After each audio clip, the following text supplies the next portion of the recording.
Alhamdulillah wassalatu wassalam ala rasulihil amin wa ala alihi wa ashabihi ajma'in. Amma ba'd. Alhamdulillah, Allah యొక్క కృప వలన దయ వలన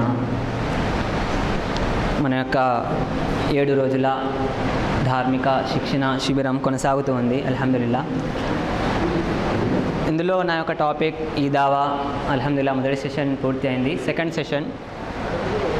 second సెషన్లో ఇన్షాల్లా ఏవైతే మనం పరిచయ మాటలు మాట్లాడుకున్నామండి, ఈ దావా గురించి ఏదైతే కొన్ని బేసిక్ విషయాలు తెలుసుకున్నాము, ఇన్షాల్లా సెకండ్ సెషన్లో ఇన్షాల్లా ఇంకా ముందుకు కొనసాగుదాం. ఇన్షాల్లా ఏమేమి నేర్చుకున్నాం ఫస్ట్ సెషన్లో? ఈ దావా అంటే ఏంటి? సమజ్ఞాయా? అర్థమైందా? ఈ దావా. ఒక విషయం గుర్తుపెట్టుకోండి, ఈ టాపిక్ ఏదైతే మీ ముందుకు వస్తుందో ఇది చాలా బేసిక్ అన్నమాట. నెక్స్ట్ సెకండ్ మీరు ఎప్పుడైనా ఈ దావా, ఎలక్ట్రిక్ దావా, లేకపోతే ఎలక్ట్రానిక్ బిజినెస్ ఏది విన్నా కూడా మీకు సమ్ బేసిక్ లెవెల్లో కొన్ని విషయాలు అర్థమవుతాయి అన్నమాట. కొత్తగా అనిపించదు. అర్థమవుతుందా? ఇవేంటంటే చాలా బేసిక్ విషయాలు అనమాట. ఈ విషయాలను కనుక మీరు గుర్తుపెట్టుకొని చక్కగా అర్థం చేసుకున్నట్లయితే సెకండ్ ఇంకా ఎప్పుడైనా ఎక్కడైనా ఏ సందర్భంలోనైనా మీరు ఇలాంటి విషయాలు లేకపోతే ఇలాంటి విషయాలు మీ ముందుకు వచ్చినప్పుడు కొత్తగా అవ్వబడదు. వాటి గురించి సమ్ బేసిక్ నాలెడ్జ్ తెలిసి ఉంటుంది. బేసిక్ నాలెడ్జ్ గుర్తు లేకపోయినా కూడా ఎప్పుడో విన్నాను అన్నట్టుగానన్నా సమ్ ఏదో ఒకటి మైండ్లో ఉంటుంది. సో అర్థమైందా? సో మీరు చదువుతున్నారు కాబట్టి ఇన్షాల్లా ఫర్దర్ అప్కమింగ్ క్లాసెస్లో మీరు నేర్చుకుంటారు ఇన్షాల్లా. ఖైర్, ఇంటర్నెట్ గురించి అండ్ దాని అడ్వాంటేజెస్ గురించి తెలుసుకున్నాం. సో ఎక్కడైతే అడ్వాంటేజెస్ లాభాలు ఉంటాయో దాంతోపాటు కొన్ని లిమిటేషన్స్ కూడా ఉంటాయి. వాటికి కొన్ని హద్దులు ఉంటాయి. అవునా లేదా? అవునా కదా? ఒక విషయంలో ఏదైతే మంచి విషయం ఉంటుందో సో అందులో ఈ విధంగా ఉంటుందన్నమాట. సో మనం ఏదైతే ఇంటర్నెట్ ఉందో దానికి కొన్ని లిమిటేషన్స్ ఉన్నాయి. మనం ఇప్పటివరకు ఏంటంటే దావత్ పనిని ఏ విధంగా ఎలక్ట్రానిక్స్ పరికరాల ద్వారా ఇంటర్నెట్ ద్వారా చేస్తే ఎన్ని లాభాలు ఉన్నాయో కొన్ని విషయాలు తెలుసుకున్నాం. సో అదేవిధంగా ఇంటర్నెట్ ద్వారా డిసడ్వాంటేజెస్ ఏంటి, లిమిటేషన్స్ ఏంటి అంటే ఇంటర్నెట్ ద్వారా మనకు కొన్ని అడ్డుగోడల్లా కొన్ని విషయాలు ఉంటాయన్నమాట. సో అవి ఏమిటి అనే విషయాలు ఇన్షాల్లా మనం తెలుసుకొని ఆ తర్వాత ఈ కమ్యూనికేషన్ టైప్స్లోకి వెళ్ళిపోదాం.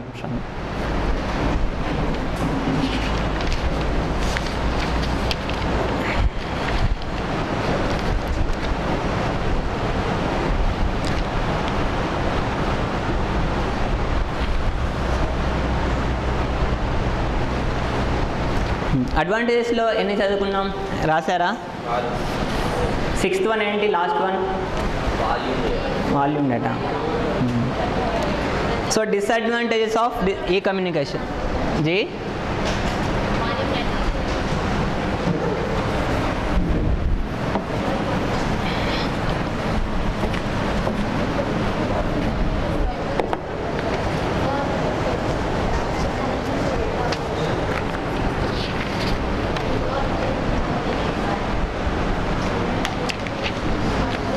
సో అందులో 5 ఉన్నాయి. వాల్యూమ్ డేటా ఏదైతే 6th వన్ రాశారో సో ఇప్పుడు ఏంటంటే డిసడ్వాంటేజెస్ మన ఎలక్ట్రానిక్ దావాలో కొన్ని ఆలోచించాల్సిన విషయాలు ఏవైతే ఉన్నాయో ఇన్షాల్లా తెలుసుకుందాం. ఏంటండి? 4th 5th 4th ఏంటంటే అభిప్రాయాలను మార్చుకోవచ్చు. దాని తెలుగులో ఏంటంటే అభిప్రాయాలని మార్చుకోవచ్చు. మేనేజింగ్ గ్లోబల్ ఆపరేషన్స్ ఇంగ్లీష్లో రాసుకోండి. మేనేజింగ్ గ్లోబల్ ఆపరేషన్స్ అంటే వరల్డ్ వైడ్లో అంటే ప్రపంచవ్యాప్తంగా కమ్యూనికేషన్ ఏంటి షేర్ చేసుకోవచ్చు అనమాట ఒకరికొకరు. 5th వన్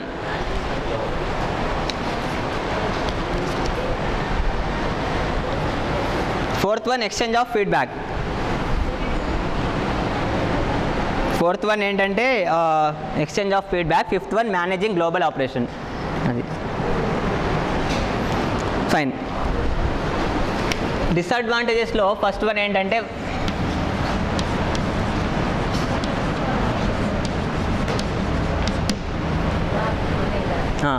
సిక్స్త్ వన్ ఏంటి? అక్కడ ఏం చదువుకున్నారు మీరు? అడ్వాంటేజ్లు వాల్యూమ్ డేటా. వాల్యూమ్ డేటా అంటే ఏంటంటే మీకు ఒక పెద్ద మొత్తంలో సంబంధించిన విషయాలు మీరు పొందవచ్చు. సో ఇది ఒక రకంగా చూస్తే మీకు అడ్వాంటేజ్. దాన్ని ఉపయోగించి మీరు మధువుకి ఇస్లాం సందేశాన్ని చేర్చవచ్చు. సో డిసడ్వాంటేజెస్లో కూడా వన్ ఆఫ్ టైప్ ఏంటంటే వాల్యూమ్ డేటా. ఏ విధంగానంటే నేను ఇంతకు ఎగ్జాంపుల్ ఇచ్చాను కదా ఖురాన్ మిసాల్. సో ఎగ్జాంపుల్ అదే కంటిన్యూ చేస్తున్నాను. నేనేంటంటే ఒక 100 పోస్టర్స్ లేకపోతే 5,000 పోస్టర్స్ని నేను ప్రింట్ చేశాను. ఏమని ఫ్రీ ఖురాన్ డిస్ట్రిబ్యూషన్ ఉందని ఇలా ప్రింట్ చేసేసి సో హోల్ విజయవాడ అంటే ఈ పెడ్న కృష్ణా డిస్ట్రిక్ట్ మొత్తం నేను దాన్ని ప్రమోట్ చేశాను. అర్థమైందా? 5,000 పోస్టర్స్ని ప్రింట్ చేసి నేను కృష్ణా డిస్ట్రిక్ట్ లెవెల్లో మొత్తం ప్రమోట్ చేశాను. సో అదేవిధంగా ఎలక్ట్రానిక్ మీడియాని యూజ్ చేసుకుంటూ సో దానికంటే ఎక్కువగా ఎలక్ట్రానిక్ ఏవైతే యాప్స్ ఉన్నాయో సో ఏవైతే డివైజెస్ ఉన్నాయో వాటి ద్వారా ఎలక్ట్రానిక్ పరంగా కూడా నేను ప్రమోట్ చేశాను. అర్థమైందా? సో దీనికి రెస్పాన్స్ ఎలా ఉంటుంది? ఇప్పుడు నేను ఒక్కనే చేశాను, నేను ఒక్కని గురించి మాట్లాడుతున్నాను, ఇక్కడ ఒక కంపెనీ గురించి మాట్లాడలేదు, నేను ఒక్కనే చేశాను. సో నేను ఇక్కడ 5,000 ప్రింట్ ఏవైతే పేపర్స్ ఉన్నాయో పోస్టర్స్ ఉన్నాయో నేను ఒక్కనే వాటన్నిటిని డిస్ట్రిబ్యూట్ చేశాను, పంపించేశాను. సో పంచబడ్డాయి అండ్ వేరే స్టేట్స్కి విలేజెస్కి వెళ్ళిపోయాయి. సో చాలామంది చూశారు, చాలామంది చూసి నాకు వందలాది కాల్స్ వస్తున్నాయి. ఓకేనా? వందలాది కాల్స్ వస్తున్నాయి. సో అదేవిధంగా నేను ఈ ఎలక్ట్రానిక్ ద్వారా కూడా ఏదైతే ప్రమోట్ చేశానో దాని ద్వారా కూడా చాలా నాకు కాల్స్ వస్తున్నాయి, అదేవిధంగా ఫీడ్బ్యాక్ వస్తుంది. అర్థమైందా? సో ఇక్కడ నేను ఎంతమంది ఉన్నారు దీన్ని మేనేజ్ చేసేది ఎంతమంది? నేను ఒక్కడినే. అంటే మీకు ఒక చిన్న ఎగ్జాంపుల్ ఇస్తున్నాను. సో ఒక్కడినే ఉండి నాకు థౌజండ్స్ ఆఫ్ కాల్స్ వస్తున్నాయి, థౌజండ్స్ ఆఫ్ ఖురాన్ పంపమని నాకు వచ్చినప్పుడు నేను ఒక్కడిని వాటిని మేనేజ్ చేయగలుగుతానా? అర్థమవుతుందా? మేనేజ్ చేయగలుగుతానా? ఇది ఒక స్మాల్ ఎగ్జాంపుల్ అర్థం చేసుకోవడానికి. సో మీరు వెబ్సైట్ నడుపుతున్నారు, ఒక వెబ్సైట్ ఒక వరల్డ్ లెవెల్లో మీరు ఒక వెబ్సైట్ని లాంచ్ చేసి మీరు దావత్ పని ప్రకారంగా చేస్తున్నారు. సో అలాంటప్పుడు వరల్డ్ లెవెల్లో ఉన్న వాళ్ళందరూ ఆ వెబ్సైట్ని చూసి అందులో ఉన్న విషయాలను గ్రహించి వాళ్ళు ఇచ్చే ఫీడ్బ్యాక్ని ఒక వెబ్సైట్ నడిపే ఒక చిన్నపాటి టీం ఉంటుంది, ఒక 10 మెంబర్స్ టీం, దాన్ని మేనేజ్ చేయగలుగుతారా? ఒక వ్యక్తి ఒక ఎగ్జాంపుల్ వెబ్సైట్ని వన్ డే ఒక 1000 పీపుల్ చూసారనుకుందాం. 1000 పీపుల్స్లో ఒక 100 మెంబర్స్ క్వశ్చన్స్ చేశారు with the help of email. అర్థమైందా? ఈమెయిల్ ద్వారా వన్ డేలో 100 ఏంటంటే సమ్ క్వశ్చన్స్ సమ్ ఏదో డౌట్స్ ప్రకారంగా మనకి ఏంటంటే ఈమెయిల్స్ వచ్చాయి. సో వన్ డేలో మనకి 100 ఈమెయిల్స్ వస్తే సో 10 డేస్లో ఎన్ని అవుతాయి? ఎన్ని? 1000? 1000. సో 1 మంత్లో సో ఇవన్నీ 3000 అనుకుందాం. 3000లో మనం ఫ్రీక్వెంట్గా ఆన్సర్ ఇవ్వగలుగుతామా? ఇవ్వలేమా? దానికి టైం పడుతుందా? పట్టదా? సో ప్రస్తుతానికి ప్రతి ఒక్కరు వేసే క్వశ్చన్ వేరే టైప్గా ఉంటుంది, ప్రతి ఒక్కరు వేసే క్వశ్చన్ వేరియస్ టైప్స్గా ఉంటుంది, ఒక్కొక్కరికి ఒక్కొక్క రకంగా క్వశ్చన్స్ వస్తాయి. సో వారి యొక్క క్వశ్చన్స్ని గ్రహించి వారికి కావాల్సిన ఆన్సర్స్ని మీరు ఇచ్చే లోపు ఒక పెద్ద ప్రాసెస్ పడుతుంది. ఫ్రీక్వెంట్గా జరగదు, ఫ్రీక్వెంట్గా అదే సమయంలో జరగదు. దీనికి ఒక పెద్ద ప్రాసెస్ ఉంటుంది. దాన్ని గ్రహించి అతను ఆ యొక్క డేటాని అనలైసిస్ చేసి దానికి జవాబు ఇవ్వడానికి ఒక పెద్ద ప్రాసెస్ పడుతుంది. సో ఇక్కడ చెప్పదలుచుకునేది ఏంటంటే ఒక పెద్ద వాల్యూమ్ అంటే ఒక పెద్ద మొత్తంలో డేటా మీకు వచ్చినప్పుడు దాన్ని అనలైసిస్ చేసి దానికి జవాబు ఇవ్వడంలో చాలా టైం పడుతుంది అండ్ మీ దగ్గర సోర్సెస్ లేకపోతే చాలా కష్టమైపోతుంది. అర్థమైందా? సో డిసడ్వాంటేజెస్లో నేను చెప్పే మొట్టమొదటిగా ఏంటంటే మీరు వరల్డ్ లెవెల్లో ఏదైనా ఒక అంటే వెబ్సైట్ లాంచ్ చేసినప్పుడు దాన్ని యూజ్ చేసినప్పుడు ఇలాంటి ప్రాబ్లమ్స్ కూడా మీకు ఫేస్ చేయాల్సి వస్తుంది. అర్థమవుతుందా? సో వరల్డ్ లెవెల్లో ఒకేసారి ఏంటంటే ఒక చాలా పెద్ద మొత్తంలో ప్రజలు ఏంటంటే మీ వెబ్సైట్ని చూసి సో దాని ప్రకారం ఇంకేమైనా క్వశ్చన్స్ కానివ్వండి ఇంకా వారికి కావాల్సిన ఏంటి రిక్వైర్మెంట్స్ అడిగారనుకోండి, సో వాటిని తీర్చడంలో టైం పడుతుంది అండ్ కష్టమైన పని కూడా అవుతుంది. సో అవి ఎలాంటి కష్టమైన పని ఇన్షాల్లా మనం తర్వాత దీనిలో తెలుసుకుందాం, వస్తాయి ఇన్షాల్లా. ఇది అర్థమైందా? అంటే చెప్పదలుచుకునే వాల్యూమ్ డేటా అంటే ఏంటంటే ఎంత పెద్ద మొత్తంలో మీ వద్ద ఇన్ఫర్మేషన్ గ్యాదర్ అవుతుందో దాన్ని మేనేజ్ చేయడంలో అంతే కష్టమవుతుంది. అర్థమైందా? అర్థం అవ్వలేదా? నై సమజ్ మే ఆయా?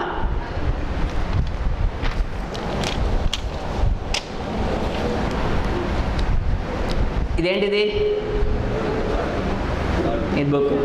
నేను ఇందులో 3 పేపర్స్ మీకు చదివించాను, అర్థమైందా? 3 పేపర్స్ మీకు లెక్చర్ తీసుకున్నాను, ఆ తర్వాత 3 పేపర్స్ సంబంధించిన ఎగ్జామ్ తీసుకున్నాను. సో మీకు ఈజీ అవుతుందా అవ్వదా? అవుతుందా? సో ఇంకా నేను పేపర్స్ పెంచుతూ వెళ్ళాను. సో హాఫ్ నోట్స్ లెక్చర్ తీసుకున్న తర్వాత మీకు ఎగ్జామ్ పెట్టాను.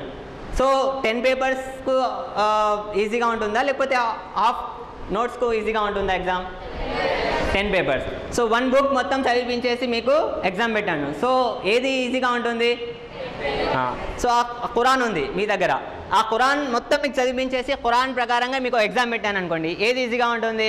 10 పేపర్సా లేకపోతే మొత్తం ఖురాన్ చదవడమా? సో మీకు అంటే ఎలాగైతే మీకు పేజెస్ పెరుగుకుంటూ ఇన్ఫర్మేషన్ పెరుగుకుంటూ పోతుందో అంత కష్టం అవుతుంది. సో దాన్ని అనలైసిస్ చేసి దాన్ని చదివి మళ్ళీ దాన్ని అర్థం చేసుకొని దానికి జవాబు ఇవ్వడం కష్టమవుతూ ఉంటుంది. సో అదేవిధంగా వాల్యూమ్ ఆఫ్ డేటా అంటే డేటా ఎంత ఎక్కువగా పెరుగుతూ ఉంటుందో దాన్ని అనలైసిస్ చేసి దానికి తగిన రీతిలో స్పందించాలంటే అంతే కష్టమవుతుంది. కానీ ఏంటంటే ఇది కష్టమవుతుంది అంతే. ఈ కష్టాన్ని ఏంటంటే మనం దూరం చేయవచ్చు ఇన్షాల్లా. ఫైన్. అంటే డిసడ్వాంటేజ్లో మొట్టమొదటిది అనమాట ఇది. Second one, cost of development. నేను మీకు ఎగ్జాంపుల్ ఇచ్చాను. ఒక్కనే నేను విలేజెస్లో ఎన్నో 1000 ఈ విధంగా నేను ఏంటంటే పోస్టర్స్ డిస్ట్రిబ్యూట్ చేశాను కదా, థౌజండ్స్ ఆఫ్ కాల్స్ వచ్చాయి నాకు. ఇప్పుడు దీన్ని మెయింటైన్ చేయాలంటే నేను ఏం చేయాలి? నా దగ్గర ఒక 1 ల్యాప్టాప్ ఉంది. సో 1 ల్యాప్టాప్తో అయ్యే పని ఇది. 1 ల్యాప్టాప్ అండ్ 1 పర్సన్ ఉన్నాను నేను. సో దీనికోసం ఏం కావాలి? ఇంకో పర్సన్ అవ్వాలి, అవునా? నాకు హెల్ప్ కావాలంటే ఇంకో 2 పర్సన్స్ కావాలి అండ్ దావా రిలేటెడ్ పర్సన్స్ కావాలి. సో వాళ్ళకి ఆ డేటాను మేనేజ్ చేయడానికి ఏం కావాలి? ల్యాప్టాప్ అవసరమా కాదా? ఎలక్ట్రానిక్ పద్ధతిలో మీరు చేస్తుంటే ఇప్పుడు నా దగ్గర ఒక ఎలక్ట్రానిక్ డివైస్ ఉంది, ల్యాప్టాప్. సో నేను దాని మీద వర్క్ చేస్తున్నాను. సో నేను వర్క్ చేస్తున్నానంటే అది బిజీగా ఉన్నట్టే కదా. సో ఇంకా 2 వ్యక్తులకి కావాలా అవసరం లేదా? సో మీ దగ్గర ఎంత డేటా ఎక్కువగా అవుతూ ఉంటుందో దాన్ని మేనేజ్ చేయడానికి, ఆ సిస్టమ్ని డెవలప్ చేయడానికి సోర్సెస్ కావాలి, అదేవిధంగా మనీ కూడా కావాలి, అంటే డబ్బు కూడా అవసరం అవుతుంది. సో ఇదన్నమాట కాస్ట్ ఆఫ్ డెవలప్మెంట్. దీనికి డెవలప్మెంట్కి ఏంటంటే ఖర్చు ఎక్కువగా అవుతూ ఉంటుంది.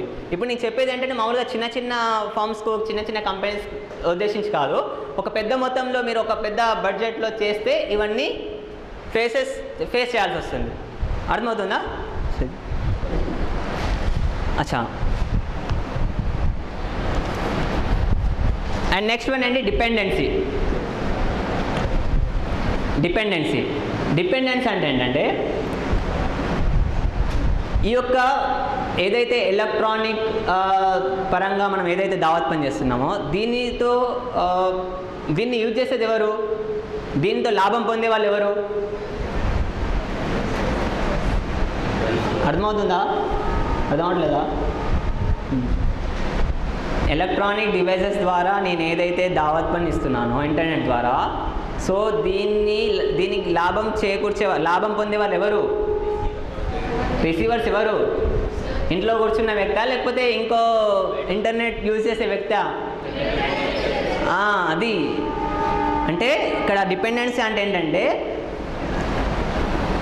మనం ఏదైతే ఎలక్ట్రానిక్ నెట్వర్క్ని యూజ్ చేస్తున్నామో ఆ ఎలక్ట్రానిక్ నెట్వర్క్ని ఎవరైతే యూజ్ చేస్తున్నారో వాళ్ళే లాభాన్ని పొందగలుగుతారు. సో ఇప్పుడు విలేజెస్లో ఉన్న వాళ్ళు పొందగలుగుతారా? వాళ్ళకి ఇంటర్నెట్, కంప్యూటర్ అంటేనే తెలియదు, వాళ్ళు టీవీ అనుకుంటారు దాన్ని. అర్థమైందా? సో అలాంటి వాళ్ళకి మన ఇంటర్నెట్ వీటి గురించి తెలుసా? తెలియదు. అదనమాట.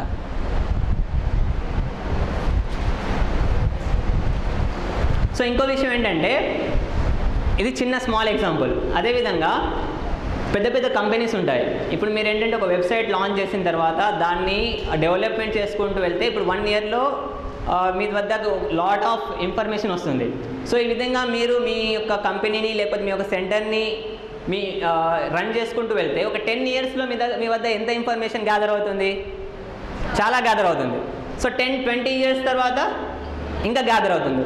సో ఈ డేటాని మామూలుగా యూజ్ చేయడానికి ఏంటంటే సమ్ డేటా బేసెస్ అని ఉంటాయి. మామూలుగా ఏంటంటే ఒరాకిల్ డేటాబేస్, మైక్రోసాఫ్ట్ డేటాబేస్ అని మామూలుగా వినే ఉంటారు. సో ఈ డేటాబేసెస్ ఏంటంటే ఈ డేటాబేసెస్ ఈ యొక్క డేటాని మామూలుగా ఏంటి మేనేజ్ చేస్తుంటాయి అన్నమాట. సో ఎంత ఎక్కువగా ఇన్ఫర్మేషన్ మీ వద్ద కలెక్ట్ అవుతూ పోతుందో దాన్ని మేనేజ్ చేయడానికి సోర్సెస్ కూడా అంతే ఎక్కువగా యూజ్ చేయాల్సి వస్తుంది. సో అంతే ఎక్కువగా మీరు దానిపై డబ్బులు స్పెండ్ చేయాల్సి వస్తుంది. అర్థమైందా? మీకు ఒక ఎగ్జాంపుల్ ఇస్తాను. ఒరాకిల్ డేటాబేస్ని మామూలుగా ఏంటంటే పెద్ద పెద్ద కంపెనీస్లలో ఒరాకిల్ డేటాబేస్, మైక్రోసాఫ్ట్, SAP అని ఈ విధంగా డేటాబేసెస్ ఉంటాయి. కంపెనీ ఏదైతే యాక్టివిటీస్ ఉదయం నుండి సాయంత్రం వరకు వారి ఏదైతే యాక్టివిటీస్ ఉంటాయో వాటిని మేనేజ్ చేయడానికి ఈ డేటాబేసెస్ యూజ్ చేస్తూ ఉంటారు. సో ఈ డేటాబేసెస్ ఒరాకిల్ కంపెనీ వాళ్ళకు ప్రొవైడ్ చేస్తారు సర్వీస్. మీకు అర్థమవుతుందా? సో అర్థం కాకుండా వినండి, అర్థమైనంత తీసుకోండి, అర్థం కాకపోయినా ప్రాబ్లం లేదు. అర్థమైందా? ఒరాకిల్ కంపెనీ ఏం చేస్తుందంటే వాళ్ళు ఈ యొక్క సర్వీస్ని ప్రొవైడ్ చేస్తారు. అంటే కంపెనీస్ యొక్క డేటాను వాళ్ళు మేనేజ్ చేస్తారు. వాళ్ళు దాన్ని సేవ్ చేసి వాళ్ళకి కావాల్సినంత విధంగా వాళ్ళు చెప్పిన విధంగా ప్రొవైడ్ చేస్తూ ఉంటారు. అర్థమైందా? సో ఇది ఒక 1 year 2 year వరకు వాళ్ళ కాంట్రాక్ట్ ఉంటుంది. సో 1.5 year 2 years అయిపోయిన తర్వాత ఒరాకిల్ వాళ్ళు ఏం చేయాలి? ఒరాకిల్ వాళ్ళు మళ్ళీ ఏం చేస్తారు? వాళ్ళతో మళ్ళీ కాంట్రాక్ట్ని ఇంక్రిమెంట్ చేసుకోవడానికి మళ్ళీ మనీ అవసరం ఉంటుంది. మళ్ళీ మనీ ఈ యొక్క డబ్బులు ఎలా ఉంటాయంటే మామూలుగా థౌజండ్స్లో ఉండవు, దాన్ని మేనేజ్ చేయడానికి ల్యాక్స్లో ఉంటుంది. సో ఈ విధంగా అనమాట మనం ఏదైతే డిపెండెన్సీ గురించి చెప్పుకుంటున్నామో మన వద్ద ఎంతైతే ఇన్ఫర్మేషన్ ఎక్కువగా గ్యాదర్ అవుతూ ఉంటుందో సో మనకేంటంటే మనం ఈ యొక్క వేరే రిసోర్సెస్ ఏవైతే డబ్బులు కానివ్వండి లేకపోతే ఇన్ఫ్రాస్ట్రక్చర్ ఏదైతే ఉంటుందో దానిపై డిపెండెన్సీ ఎక్కువగా ఉంటుంది. మీరు చిన్న ఫామ్ ఒక చిన్న సెంటర్ మామూలుగా 2-3 కుర్చీలు వేసేసుకొని సెంటర్ మీద పెట్టుకుంటే దానిలో ప్రాబ్లం ఏమి ఉండదు, ఇవి అసలు ఏం రావు. కానీ ఏంటంటే ఒక పెద్ద మొత్తంలో మీరు చేస్తే ఇవన్నీ ప్రాబ్లమ్స్ ఫేస్ చేయాల్సి వస్తుంది. సో ఇదన్నమాట. సో ఫైన్, ये क्या है? డిసడ్వాంటేజెస్. ఇవి డిసడ్వాంటేజెస్.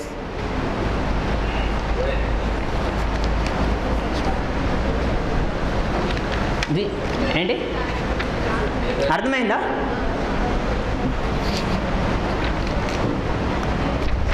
खैर हाँ फिर बोलूँ? अच्छा क्या बोला था मैं? उर्दू में बोलूँ? अच्छा क्या बोला था मैं? क्या है लास्ट में? डिपेंडेंसी का मतलब क्या है? जिस तरह जो है दुनिया आज तरक्की करते जा रहा, समझे? सुनो, मोटे अल्फाज में बोल दूँ, सुनो. दुनिया जो है तरक्की करते जा रहा. सुने, आज जो टेक्नोलॉजी आप यूज़ कर रहे हैं 2-3 साल में वो टेक्नोलॉजी उतना ही ज़्यादा जो है तरक्की कर जाता. आप जो है 2-3 साल के बाद भी मैं वही टेक्नोलॉजी यूज़ कर दूँ बोल तो चलता नहीं चलता. तो आज जो है मैं एक कंपनी जो है मेरे पास 5 लाख है, 5 लाख से मैं एक कंपनी यूज़ करा, कंपनी स्टार्ट करके मैं ओरेकल को जो है डाल लेके मैं मतलब वो डेटाबेस यूज़ करते हुए मेरा काम कर ले रहा हूँ. 10 years हो गए, मेरे पास पैसे नहीं है, लेकिन टेक्नोलॉजी जो है इतना जो है तरक्की कर गया कि मेरा डेटाबेस जो है इतना जो है कम हो गया कि मेरी कंपनी के प्रोडक्ट्स जो है कुछ भी नहीं चल रहे. तो अब मेरे को क्या करना पड़ता? लाजिमन या तो टेक्नोलॉजी के हिसाब से चलना पड़ता या तो मेरी कंपनी को बंद करके दूसरा क्या भी देखना पड़ता धंधा, है कि नहीं? तो ऐसा डिपेंडेंसी मतलब क्या है? इसमें जो है टेक्नोलॉजी क्या है मौजूदा दौर में आप जो है 5 साल में जो है मतलब तरक्की करते जा रहा, तो आप उस लिहाज से जो है अपने इंफ्रास्ट्रक्चर जो भी टेक्निकल जो भी आप जो है सर्विस यूज़ कर रहे हैं उसको एक जैसा एक्सपायरी होते हैं 5 years में 10 years में आप उसको भी तरक्की करते जाना, उतना इन्वेस्ट करते जाना पैसे उस पर. तो ये मतलब है उसका डिपेंडेंसी का. आप एक मरतबा जो कंपनी स्टार्ट करके आप जो है उसको जो है 50 साल चलाएंगे बोलते नहीं होता. 3 साल 4 साल कर लेंगे, फिर उसके बाद आप उसको जो है और टेक्नोलॉजी जैसे बढ़ जाता है उसके लिहाज